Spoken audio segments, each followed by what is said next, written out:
Thank you for staying. Let's settle now for the news. And in our first story, the Public Interest and Accountability Committee has corroborated allegations by the minority in their censure motion that government illegally paid $100 million in oil revenue into an offshore account. The money is part of proceeds of crude oil exports in the first half of this year and was lodged in the account of Jubilee Oil Holding Limited, which is registered outside of Ghana.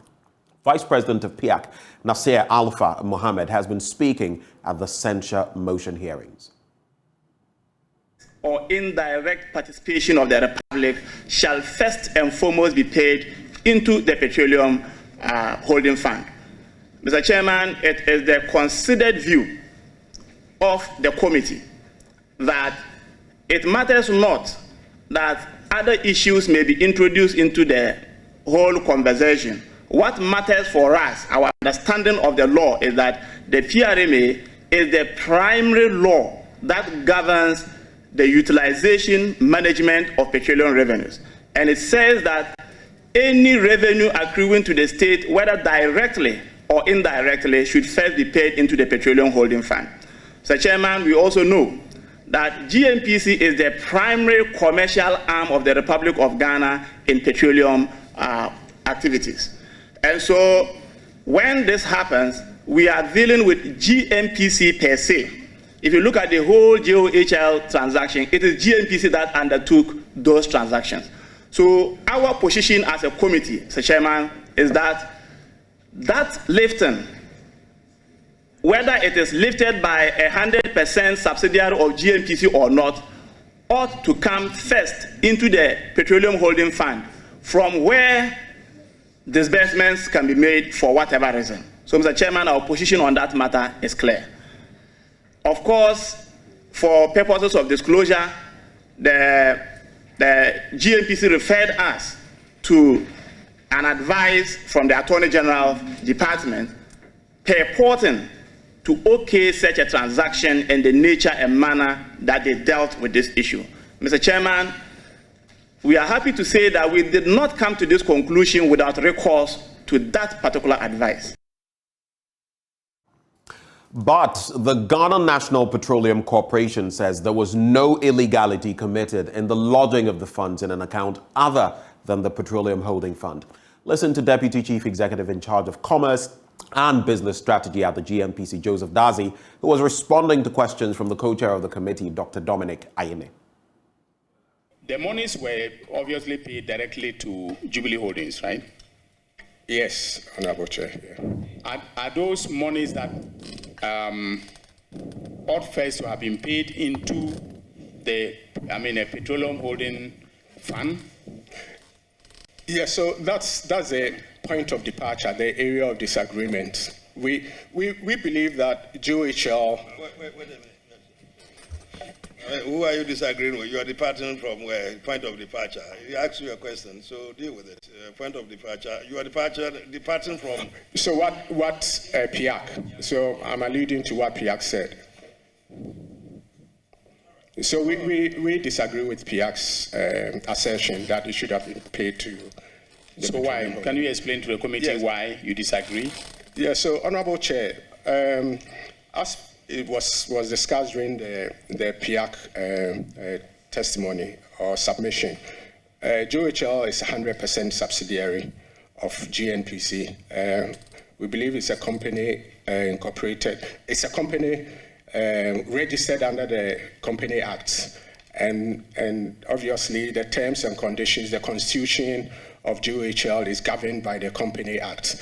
And for that reason, 100% of the revenue cannot be paid into the Petroleum Holding Fund. The company must operate, and if at the end of the day it declares profit and the directors decide that dividend must be paid, that money is paid to GNPC, and that money paid, of course, will be paid into the Petroleum Holding Fund. So we believe that JOHL is governed by the Company Act, not by the Petroleum Revenue Management Act. Well, now, the minority in Parliament says government must suspend the implementation of the Customs Amendment Act 2020, specifically Section 61. The law requires used vehicles imported into Ghana to be accompanied by a valid certificate of conformance from an approved body. Importers of used vehicles have criticized the directive as one that will collapse their businesses. Speaking to Joy News, ranking member on the Roads and Transport Committee, Kwame Agboja, said implementing the law would price out the poor from owning vehicles in the country. Passed a law trying to regulate specifically to make vehicles that come to the country safer for both the users and other people in the country. That is accepted. But I want to call upon the Ghana Standards Authority to hasten slowly, probably suspend the implementation on this basis. They must learn from the hasty implementation of the luxury vehicle tax. They must learn from the hasty suspension of the collection of road tolls. They must learn from other laws that were passed in this House and without adequate preparation, consultation and public education implemented and drove us all into problem. As we speak, that 891 that we are talking about talked about the fact that we are going to set up a new system where brand new vehicles are assembled in this country to make them more available.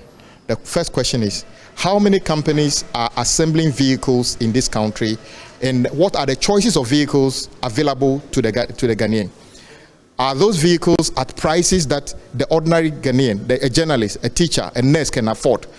Even thinking of when we pass the law and the state of the economy today, even if you are selling those vehicles for $5,000, do you know what $5,000 means to the average Ghanaian that will buy them? Then we go to the point of used vehicles needing to have conformance certificate. Nobody is encouraging vehicles that have been totally condemned. I mean, accident vehicles that are no longer fit for purpose to be brought to this country.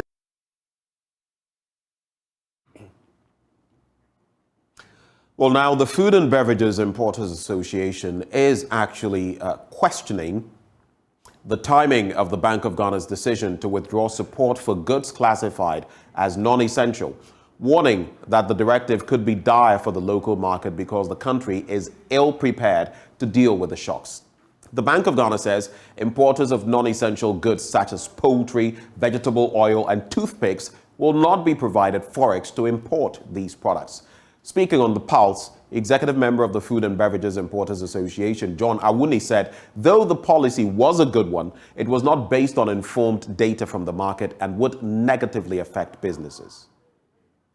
At face value, it is a very good policy in the sense that we are in very difficult and critical times. Indeed, even we are not even difficult and critical times. To promote local production or to promote the consumption of locally produced goods is a very good thing. No country and no family can continue to rely on outside supply. So for me, in terms of economics, that is right. But I would say that the timing is wrong. I would say that the decision is not being formulated based on great information. What's your fear generally? That we're not sufficient? Is that the argument you're making? The argument is that clearly we have not prepared for this as a country. And that is a fact.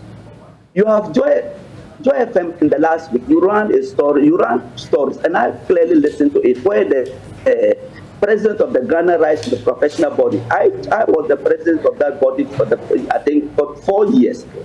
I listened to him and I was very interested in the story. And the man lamented the same story that I talked about and lamented about when I was the president in 2005, 2006, 2007, 2008. That the industry lacks support. It lacks government support. I again also listened to the president of or the chairman of the Ghana Poultry Producers Association, and he said on your station that if the government doesn't take care, the 2% that we are producing locally will eventually collapse, and it will be that we will import it 100%. If these people just spoke last week, and also my checks on the ground, I have one of the executives and a big poultry producer just by me. They returned from Morocco. And indeed, he gave me a story that was quite embarrassing. He said, in fact, the Moroccan government, at a point in their meeting, asked the president that, what is the total consumption of poultry in Ghana? And the president couldn't answer, not due to no fault of his. An individual doesn't do census. So as we speak now, my brother, we don't know how many goats we have in this country. We don't know how many cows we produce in this country. We don't know how many fowls or whatever we produce in this country. As we speak now, then we have no data on these things. Day-old chickens we don't have.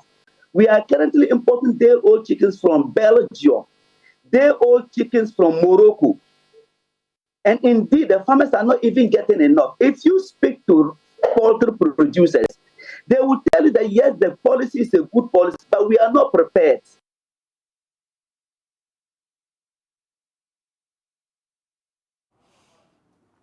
A Takoradi District Court has fined Josephine Simmons Mensah, the lady at the center of the fake pregnancy in Takoradi, for the publication of false news with the intent of causing fear and panic.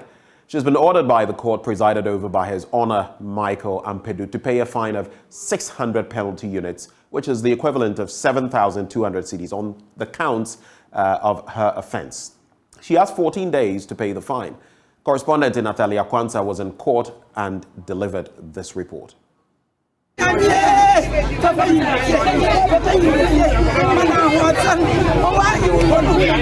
boss.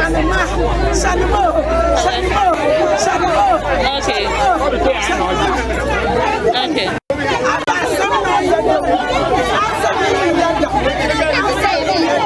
A Takoradi Circuit Court presided over by His Honor Michael Kujo Ampedu has fined Josephine Payne Simons Mensah, the woman at the center of the fake kidnapping and pregnancy case in Takoradi, to 600 penalty units, which is 7,200 Ghana cedis, on the grounds of publication of false news to cause fear and panic on count 2 of her charges.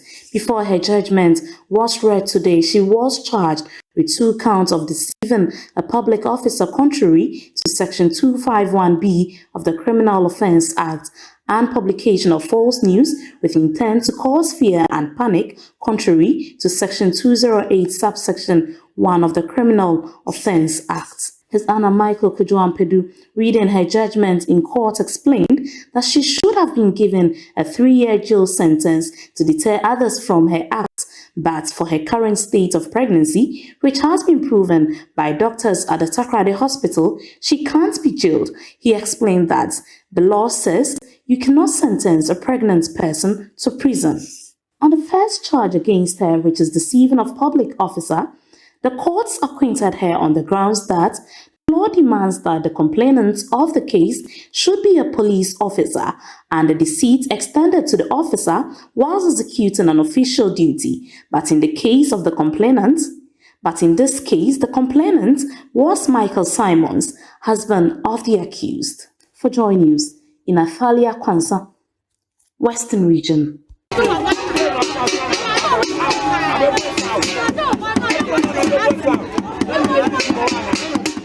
Clip. And on that note, we cap off the news this morning. But coming up next, we delve into the papers for the news review. Do stay with us. We'll be right back.